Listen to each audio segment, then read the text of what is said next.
Hello everyone. आज के video में हम पढ़ेंगे एडियाबैटिक प्रोसेस के बारे में। तो शुरू करते हैं एडियाबैटिक प्रोसेस की डेफिनेशन से। तो इसकी डेफिनेशन है a thermodynamic process in which work done takes place due to expense of internal energy of a system is called as adiabatic process. तो एडियाबैटिक प्रोसेस एक थर्मोडायनामिक प्रोसेस है जिसमें जो भी वर्क डन होता है वो होता है तब जब आपका सिस्टम खुद की इंटरनल एनर्जी को खर्च करता है।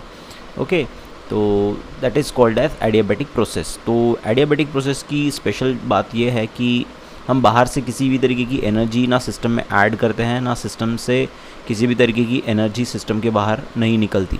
तो यहाँ पे जो भी वर्क डन होता है वो होता है due to the expense of internal energy of a system. System खुद की एक्सटर्नल जो भी इंटरनल एनर्जी है उसको खर्च करके वर्क डन वहाँ पे परफॉर्म करता है। तो ऐसे प्रोसेस को हम एडियाबैटिक प्रोसेस कहते हैं। तो एडियाबैटिक प्रोसेस से रिलेटेड कुछ इंपॉर्टेंट पॉइंट हम यहाँ देखेंगे आगे। सबसे पहला पॉइंट है, it is a process during which there is a no transfer of heat from और to the system. So adiabatic process क्या है? एडियाबैटिक प्रोसेस में हम पहले ही देख चुके हैं, एडियाबैटिक प्रोसेस में सिस्टम वर्क डन करता है खुद की इंटरनल एनर्जी को खर्च करके। पर जो महत्वपूर्ण चीज़ यहाँ पे है कि अगर हम एक सिस्टम कंसिडर करें, समझ लीजिए ये हो गया आपका सिस्टम। इसमें है हमारा सिलेंडर और एक इस सिलेंडर में के अंदर है भरी हुई हमारी गैस और इसके ऊपर लगा हुआ ये मासलेस फ्रिक्शनलेस मूवेबल पिस्टन। तो समझ लीजिए Q amount of heat, Q is a amount of heat.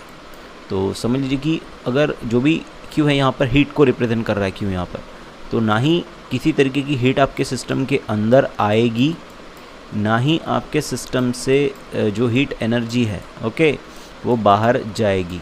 तो ये हमारे एडियाबैटिक प्रोसेस की स्पेशलिटी है कि हमारा जो सिस्टम है वो किसी बाहर से ना कोई हीट लेता है और ना ही अंदर से कोई हीट बाहर जाने देता है। तो इसका मतलब जो भी Q की वैल्यू होती है हीट की एडियाबैटिक चेंज के लिए वो 0 होती है। नेक्स्ट पॉइंट, अब हीट ट्रांसफ़र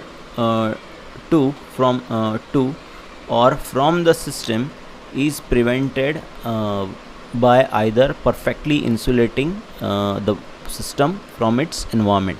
तो अगर आपको ये प्रोसेस अगर टेक्स प्लेस करनी है या फिर अगर आप ऐसी प्रोसेस को रियल में होते हुए देखना चाहते हो तो आपको क्या करना पड़ेगा कि आपका जो सिस्टम है ओके, ये समझ लीजिए आपका सिस्टम हो गया ओके, ये आपका सिस्टम हो गया। तो आप क्या करोगे, इसकी जो वॉल्स है इन वॉल्स को कर दोगे इंसुलेटेड ओके। तो वॉल्स को जब आप इंसुलेटेड कर दोगे तो इसके कारण क्या होगा, बाहर से कोई भी हीट ना अंदर आएगी और ना ही अंदर से कोई हीट बाहर की तरफ जाएगी। तो ये एक तरीका हो गया एडियाबैटिक प्रोसेस को रियलिटी में देखने का। या फिर दूसरा तरीका है कि आपको जो प्रोसेस है उसको बहुत फास्ट करना होगा ओके, ताकि वहाँ पे किसी भी तरीके का टाइम ना मिले आपके सिस्टम को कि वो हीट एक्सचेंज कर सके सराउंडिंग के साथ। So that will be the also possibility okay कि आपको क्या करना है, एक तो आपके सिस्टम की जो वॉल्स है उसको इंसुलेट करना है विथ रिस्पेक्ट टू एनवायरनमेंट, ताकि कोई हीट ना अंदर आ सके ना ही हीट बाहर जा सके। या फिर आपको करना है कि आपको क्या करना है कि आपको उस प्रोसेस को इतना फास्ट होनी चाहिए वो प्रोसेस कि वहाँ पे किसी भी तरीके का टाइम ना मिले आपके सिस्टम को हीट एक्सचेंज करने के लिए सराउंडिंग के साथ। ये हो गई पीवी डायग्राम हमारे एडियाबैटिक प्रोसेस की। तो यहाँ पे देख सकते हैं कि ए है इनिशियल स्टेट, बी है फाइनल स्टेट। आपका जो सिस्टम है समझ लीजिए ए से बी की तरफ जा रहा है, तो क्या होगा, यहाँ पे आप देख सकते हैं कि वॉल्यूम जो है वो इंक्रीज़ हो रहा है, वॉल्यूम जो है वो इंक्रीज़ हो रहा है, पर प्रेशर जो है वो डिक्रीज़ हो रहा है ओके। तो pressure will be decrease, volume will be increase. और इसका जो एग्ज़ाम्पल है हमारे एडियाबैटिक प्रोसेस का वो है पंचरिंग और एन इन्फ्लेटेड बलून और टायर। तो अब जब हम किसी बलून को या टायर को पंचर करते हैं तो उसे हम किसी भी तरीके की एनर्जी बाहर से प्रोवाइड नहीं करते ओके, फिर भी हमारे जो बलून और टायर से जो हवा है वो बाहर की तरफ निकलती है। तो that's kind of work okay. तो that process is totally adiabatic process. अब हम देखते हैं कुछ केसेस जिसके ऊपर से हम कोई मैथमेटिकल कंक्लूजन डिराइव कर पाए एडियाबैटिक प्रोसेस के बारे में। तो सबसे पहले है केस 1। तो केस 1 में हमें क्या दिया हुआ है, when the system expand adiabatically. Okay, जब हमारा जो सिस्टम जो है वो एक्सपांड हो रहा है। ओके, तो ये हमारा सिस्टम हो गया। समझ लीजिए पहले हमारा पिस्टन यहाँ पे था। ओके, अब हमारा पिस्टन समझ लीजिए चला गया यहाँ पर, पिस्टन चला गया समझ लीजिए यहाँ पर। तो यहाँ पे आप देख सकते हैं कि जो वॉल्यूम है हमारे सिस्टम का वो इंक्रीज़ हो गया है। ओके, और ये जो वर्क डन है यहाँ पे क्या किया है, आपके सिस्टम ने सराउंडिंग के ऊपर वर्क डन किया है, क्योंकि पिस्टन आपका बाहर की तरफ मूव हुआ है। ठीक है, तो यहाँ पे जो भी वर्क डन रहेगा वो पॉजिटिव रहेगा। ओके, क्योंकि आपका सिस्टम सराउंडिंग के ऊपर वर्क डन कर रहा है, तो that's why that work done is positive. पर यहाँ पे समझ लीजिए कि इंटरनल एनर्जी पहले U1 थी आपके सिस्टम की। अब आपके सिस्टम ने क्या किया, आपके सिस्टम ने अभी एनर्जी आपके सिस्टम ने क्या किया, इंटरनल एनर्जी को खर्च किया और ये वर्क डन हुआ यहाँ पे। तो समझ लीजिए अब जो एनर्जी बची है वो समझ लीजिए बच गई U2। ओके, तो पहले एनर्जी थी U1, उसके बाद वर्क डन करने के बाद एनर्जी बची U2। तो ये वर्क डन करने के लिए आपके सिस्टम को खुद की इंटरनल एनर्जी खर्च करनी पड़ी होगी। तो यहाँ पे निश्चित ही आपका U1 जो है वो ज़्यादा रहेगा U2 से। तो U1 अगर ज़्यादा है U2, अगर इन दोनों का डिफरेंस ले अपन U2 माइनस U1, तो जो भी चेंज इन इंटरनल एनर्जी है दैट इज़ डेल्टा U, ये आपको मिलेगा नेगेटिव, क्योंकि यहाँ पे जो इनिशियल एनर्जी है वो ज़्यादा रहेगी फाइनल एनर्जी से। तो इसका मतलब हुआ कि जो आपके सिस्टम की जो इंटरनल एनर्जी है वो यहाँ पे क्या होगी, डिक्रीज़ होगी। तो ये हो गई पहली केस। अब दूसरी केस देखते हैं हम। When a system is compressed adiabatically, अगर समझ लीजिए आपका सिस्टम कंप्रेस हुआ, ये जो पिस्टन है ये समझ लीजिए आपका पिस्टन पहले यहाँ पे था। ओके, अब आपका सिस्टम समझ लीजिए चले गया यहाँ पर। ओके, तो यहाँ पे आप देख सकते हैं कि आपका जो पिस्टन है वो कंप्रेस हुआ है। यहाँ पर कंप्रेस हुआ है तो क्या हुआ है, यहाँ पे आपके सराउंडिंग ने वर्क किया है सिस्टम के ऊपर, तो यहाँ पे जो वर्क डन रहेगा वो नेगेटिव रहेगा। और जो इंटरनल एनर्जी रहेगी, अब आप जब इसको कंप्रेस करोगे तो क्या होगा, यहाँ पर कंप्रेस करने पर होगा आपकी जो गैस मॉलिक्यूल हैं उनको वो एनर्जी क्या करेंगे, उनको एनर्जी मिलेगी वहाँ पर। तो यहाँ पे पहले जो एनर्जी थी वो समझ लीजिए थी U1। ओके, उसके बाद जब आपने इसको कंप्रेस किया तो आपके मॉलिक्यूल ने एनर्जी एक्वायर की और ज़्यादा इंटरनल एनर्जी एक्वायर की, वो समझ लीजिए हो गई U2। तो यहाँ पे कंप्रेस करने के बाद आपके इस गैस जब आपकी कंप्रेस होगी तब यहाँ पे U2 जो है वो ज़्यादा रहेगा U1 से, तो इन दोनों के बीच का डिफरेंस जो आएगा वो आएगा पॉजिटिव।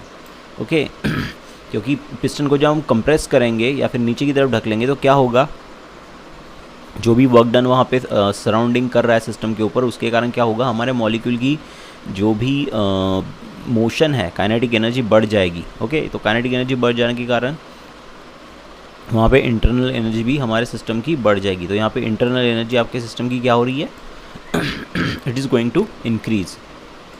तो एडियाबैटिक चेंज के लिए यहाँ पर आप देख सकते हैं कि दोनों केस में आप देख सकते हैं कि अगर वर्क डन अगर पॉजिटिव है तो इंटरनल एनर्जी नेगेटिव रहेगी। ओके, और वर्क डन अगर नेगेटिव है तो इंटरनल एनर्जी पॉजिटिव रहेगी। तो दोनों केसेस को मिला के हम ये कंक्लूजन यहाँ पे ड्रॉ कर सकते हैं कि change in internal energy is equals to what, minus of work done. तो यहाँ पे दोनों भी जो क्वांटिटीज़ है वो एक दूसरे के क्या बोल सकते हैं आप, इन्वर्स इसमें वैरी करती है। तो इस तरीके का रिलेशन यहाँ पे आपको मिलेगा कि जो भी इंटरनल एनर्जी खर्च होगी वहाँ पर, पहले ही बोल चुका हूँ डेफिनेशन में कि वहाँ पे जो भी इंटरनल एनर्जी खर्च होती है वो कन्वर्ट होती है वर्क डन में। ओके, या फिर वर्क डन हुआ तो वो कन्वर्ट होगी इंटरनल एनर्जी में। तो यहाँ पे इन दोनों के बीच में माइनस साइन इंडिकेट कर रहा है कि ये दोनों भी जो फिज़िकल क्वांटिटी है, एक बढ़ती है तो दूसरी कम होती है, और दूसरी अगर बढ़ती है तो पहली कम होती है। ओके, नोट देखते हैं आप। It is observe that for many system temperature increase when internal energy increase and decrease with the internal energy is decrease. तो ये हम पहले भी डिस्कस कर चुके हैं कि हमें पता है कि जो इंटरनल एनर्जी है वो डिपेंड करती है टेम्परेचर के ऊपर। तो ये देखा गया है कि जब भी आपके सिस्टम की इंटरनल एनर्जी बढ़ती है तो उसका टेम्परेचर भी बढ़ता है, और या फिर ये कम होती है तो आपके सिस्टम का टेम्परेचर भी कम होता है।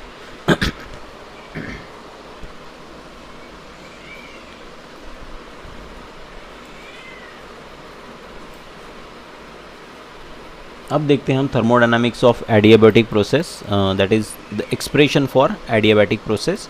तो एडियाबैटिक प्रोसेस के लिए हमें पता है कि एडियाबैटिक प्रोसेस के लिए जो फार्मूला आएगा थर्मोडायनामिक्स का, वो आएगा PV⁴ gamma is equals to constant. देखिए यहाँ पे जो PV⁴ गैमा है वो आपके सिस्टम की स्टेट को रिप्रेजेंट करता है। तो P और V का जो भी मल्टीप्लिकेशन है वो कांस्टेंट आएगा, that is nothing but a Boyle's law. और यहाँ पे जो गैमा है वो है यहाँ पर ratio of specific heat, okay, at constant pressure to the specific heat at constant volume. मतलब जो भी गैमा है वो है CP/CV। यहाँ पे CP है specific heat at constant pressure और CV है specific heat at constant volume. Gamma को हम साथ में एडियाबैटिक रेशो भी कह सकते हैं, तो ये भी एक टर्म है गैमा के लिए। गैमा को हम एडियाबैटिक रेशो भी कहते हैं, ओके। तो when a system undergoes adiabatic change, its temperature and internal energy both changes, therefore the change in internal energy is। तो जब भी आपका सिस्टम कभी भी अगर एडियाबैटिक चेंज होता है आपके सिस्टम में, तो उसका टेम्परेचर और इंटरनल एनर्जी दोनों भी चेंज हो जाते हैं, ओके। तो इंटरनल एनर्जी का फार्मूला हम कैसे निकालेंगे? हमारे पास CV का फार्मूला है, ओके। तो CV का फार्मूला है delta Q, okay, by delta T।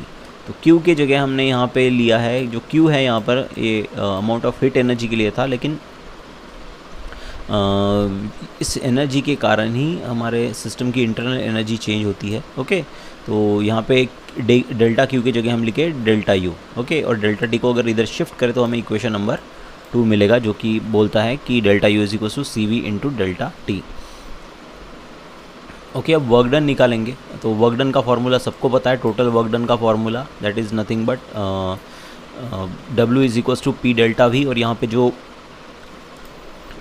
Integration की जो भी वैल्यूज़ रहेगी, ओके, जो भी लिमिट्स रहेगी वो रहेगी इनिशियल वॉल्यूम से लेके फाइनल वॉल्यूम तक। तो यहाँ पे हम इक्वेशन 1 जो है हमारा, यहाँ पे ये रहा equation 1, PV gamma, okay, PV⁴ gamma. तो P के जगह हम इक्वेशन 1 से हम V⁴ गैमा को इस तरफ भेज देंगे। तो P इज इक्वल्स टू आएगा हमारा C/V⁴ गैमा। तो ये वैल्यू को हम पुट करेंगे हमारे इक्वेशन इस वर्क डन के फॉर्मूले में। तो C जो है वो कांस्टेंट तो बाहर आ जाएगा और यहाँ बचेगा integration of from VI to the VF dV upon V⁴ gamma. तो अब यहाँ पे हम क्या करेंगे, गैमा को लेके जाएंगे ऊपर, V⁴ गैमा को लेके जाएंगे ऊपर, तो यहाँ पे आएगा V⁻⁻ गैमा। अब यहाँ पे हम हमारे इंटीग्रेशन का फॉर्मूला यूज़ करेंगे, इंटीग्रेशन ऑफ x⁴n dx। ये फार्मूला सभी को पता है, okay, that is nothing but x⁴n + 1 by n + 1। तो ये फार्मूला हम यहाँ पे यूज़ करेंगे, ओके। तो आपको ध्यान में रखना है कि यहाँ पे माइनस साइन लगा हुआ है, सो बस उसे अप्लाई करना है आपको। तो यहाँ पे आपको मिलेगा V⁴, यहाँ पे आपको मिलेगा V⁻⁻ gamma + 1 divide by 1 - gamma. तो 1 - गैमा जो है वो यहाँ पे कांस्टेंट है, तो ये बाहर आ जाएगा। तो हमारा फार्मूला कुछ इस तरीके से बचेगा, C/1 - gamma into V⁻⁻ gamma -1, okay. ये ब्रैकेट में रहेगा, माइनस यहाँ से हमने कॉमन निकाला है, ओके। ये जो टर्म है यहाँ से हमने माइनस कॉमन निकाला, तो यहाँ पे बचेगा गैमा -1। अब हम इसको फिर से डिनोमिनेटर में लेके जाएंगे, तो हमारा फार्मूला बनेगा 1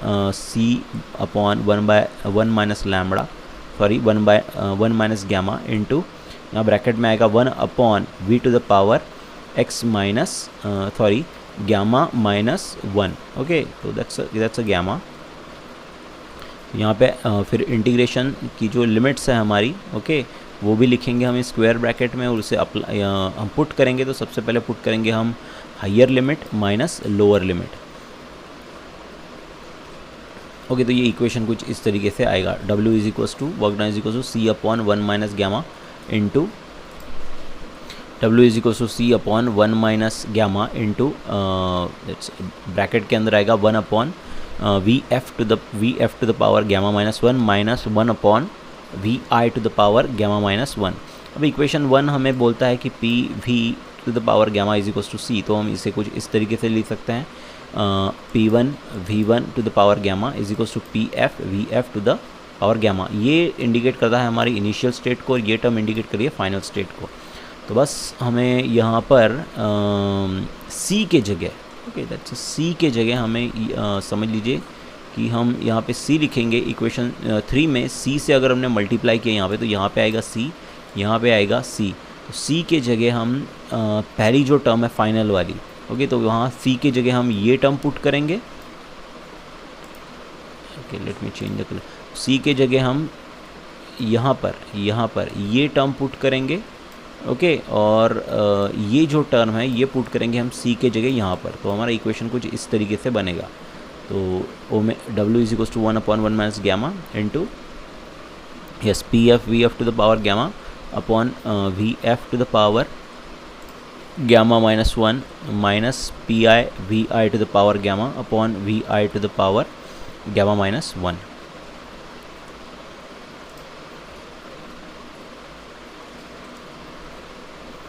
ओके, अब हम इस इक्वेशन में जो भी चीज़ इस इक्वेशन को रिजॉल्व करेंगे, लॉ ऑफ इंडाइसिस लगाएंगे।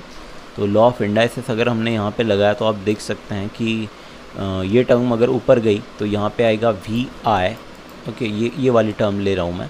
तो वी आई यहाँ पर है टू द पावर गैमा और यहाँ पे आएगा V I to the power gamma minus one और यहाँ पे आएगा माइनस। तो दोनों को अगर मिलाएं हम तो यहाँ पे आएगा यहाँ पे आएगा वी आई, यहाँ पे आएगा gamma minus gamma plus one, कुछ इस तरीके से। तो ये गैमा गैमा कैसा है, तो वी आई का जो पावर है वो 1 आएगा। सेम वी एफ के लिए भी सेम वैसे ही आएगा, उनका जो पावर है वो आएगा 1, ओके, दैट्स पावर इज़ 1। तो हमारा जो इक्वेशन है यहाँ पर फाइनल वो बनेगा, फाइनल नहीं बोल सकते और इसको हमें अपग्रेड करना है। W is equals to 1 upon 1 minus gamma into P F V F minus P I V I. तो बस अब हमें इसे रीअरेंज करना है। इसे मैं ऊपर की 1 से मल्टीप्लाई करके ये इक्वेशन मिलेगा हमें।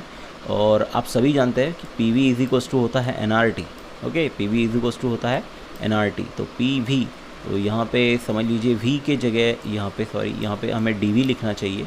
तो P DV is equals to NRDT। यहाँ पे N है number of mole of gas, R है हमारा गैस कांस्टेंट, तो ये दोनों टर्म कांस्टेंट है। तो यहाँ पे आएगा P DV is equals to NRDT। और DT means what, that is DT means what, TI minus TF, okay. तो बस हमें ये वैल्यू यहाँ पुट करनी है। तो हमारा इक्वेशन कुछ इस तरीके से आएगा, W is equals to NRTI minus TF upon 1 minus gamma. तो इक्वेशन 5 और 4 जो है, ओके, ये दोनों इक्वेशन हमारे वर्क डन को रिप्रेजेंट करते हैं हमारे सिस्टम के, जो वो करेगा एडियाबैटिक चेंज के दौरान या फिर एडियाबैटिक प्रोसेस के दौरान। अब इक्वेशन 5 से आप समझ सकते हो कि इक्वेशन 5 क्या कह रहा है आपको, when work is done by the gas, जब हमारी गैस वर्क डन करेगी, okay, when the gas expand work done is greater than 0 and TI is greater than TF. This means the gas will cool down. क्या कहा है उन्होंने कि हम equation 5 से ये अंदाज़ा लगा सकते हैं कि जो वर्क डन की जो वैल्यू है वो रहेगी ज़्यादा कब, जब हमारी गैस एक्सपांड होगी। तो गैस एक्सपांड होगी तो क्या होगा, गैस एक्सपांड होगी तो उसका जो वॉल्यूम रहेगा, इक्वेशन 4 को देख के भी आप बोल सकते हैं कि यहाँ पे जो वॉल्यूम VF है वो ज़्यादा रहेगा as compare to VI, okay.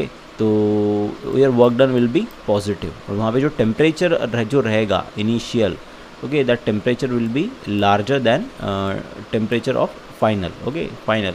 तो वॉल्यूम जो है वो एक्सपांड होगा, ओके, वॉल्यूम जो है वो बढ़ेगा लेकिन टेम्परेचर जो है वो कम होगा यहाँ पर। Similarly, if gas work is done on the gas, that is if the gas is compressed, तो W is greater than 0, okay, work done जो है work done is less than 0 and TI is less than TF. This means that gas will warm up. तो इस equation से हम ये भी अंदाज़ा लगा सकते हैं कि अगर अगर अगर यहाँ पे जो हमारी गैस अगर कंप्रेस हुई तो वी आई जो है, ओके, ये रहेगा, यस, ये रहेगा हमारा कम, ओके, सॉरी, वी आई जो है ये रहेगा ज़्यादा हमारा वी एफ से। तो जो आंसर आएगा वर्क डन का वो आएगा negative, that will be the minus, वो आंसर रहेगा यहाँ पर माइनस। और तो वर्क डन जो आएगा वो यहाँ वहाँ पे आएगा नेगेटिव।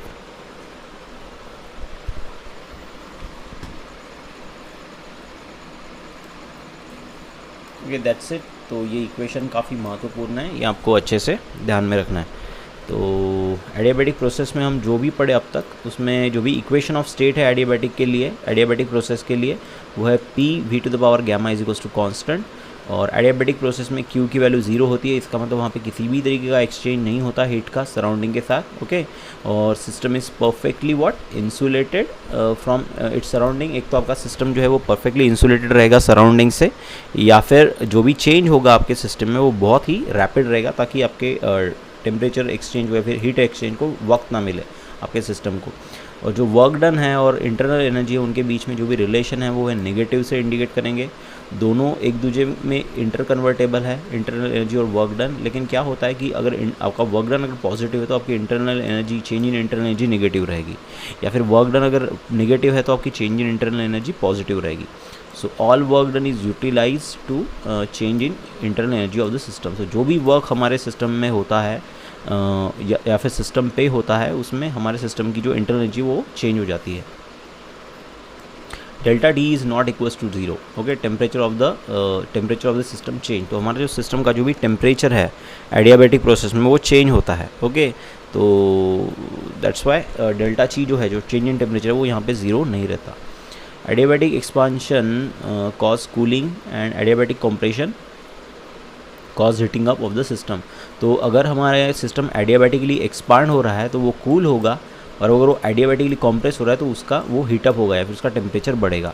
ये जो एक्सप्रेशन है यहाँ 6 नंबर के पॉइंट में दी हुई है, हम ऑलरेडी देख चुके हैं, okay. Sometimes the adiabatic change is sudden change. Adiabatic change कभी कभी सडन चेंज होता है, okay. During the sudden change the system does not find any time to exchange the heat with the environment, okay. ये जो second जो हमारी ये थी कंडीशन कि हमारा सिस्टम एक जो हमारा सिस्टम है, एक तो ये आइसोलेट करना चाहिए हमें, ओके। ये हमें आइसोलेट करना चाहिए एक तो सराउंडिंग से, या फिर हमें इस प्रोसेस को क्या करना चाहिए, रैपिडली, ये प्रोसेस रैपिडली होनी चाहिए ताकि हमारे सिस्टम को टाइम ना मिले सराउंडिंग के साथ हीट एक्सचेंज करने का, ओके। तो ये हो गया हमारे एडियाबैटिक चेंज के बारे में। अब नेक्स्ट जो प्रोसेस है एडियाबैटिक प्रोसेस के बारे में हो गया। नेक्स्ट जो प्रोसेस है वो है साइक्लिक प्रोसेस, ओके। तो साइक्लिक प्रोसेस किसे कहते हैं हम? साइक्लिक प्रोसेस भी एक थर्मोडायनामिक प्रोसेस है, ओके, जिसमें क्या होता है, आपका सिस्टम वापस आ जाता है आपके इनिशियल स्टेट के ऊपर, ओके। इस कॉल्ड एज साइक्लिक प्रोसेस, एक तरीके की रिवर्सिबल प्रोसेस है ये, ओके। तो in this process the initial and final stages are the same. तो साइक्लिक प्रोसेस में क्या होता है, इनिशियल और फाइनल स्टेट जो होती है वो सेम होती है आपके सिस्टम की, okay. For cyclic process the change total change in internal energy of the system is 0, okay. तो जो भी चेंज इन इंटरनल एनर्जी होता है आपका सिस्टम का साइक्लिक प्रोसेस में होता है 0, क्योंकि आपका जो सिस्टम जिस स्टेट में था वो वापस उसी स्टेट में आ जाता है। तो यहाँ पे जो टेम्परेचर है या फिर हीट कंटेंट जो है आपके सिस्टम का, समझ लीजिए इसकी एनर्जी पहले अगर U होगी तो बाद में भी U ही रहेगी, ओके, क्योंकि आपका सिस्टम फिर से वापस आ रहा है उसी स्टेज के ऊपर जहाँ से उसने शुरुआत की थी। यहाँ पे चेंज इन इंटरनल एनर्जी यहाँ पे रहेगा, दैट विल बी 0। अब इसका इस्तेमाल करेंगे हम फर्स्ट लॉ ऑफ थर्मोडायनामिक्स में।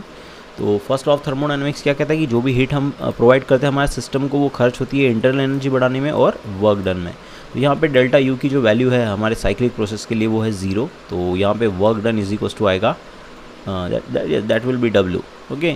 तो इसका मतलब क्या हुआ कि जो भी हीट हम प्रोवाइड कर रहे हैं सिस्टम को वो खर्च होगी in the form of work done, okay.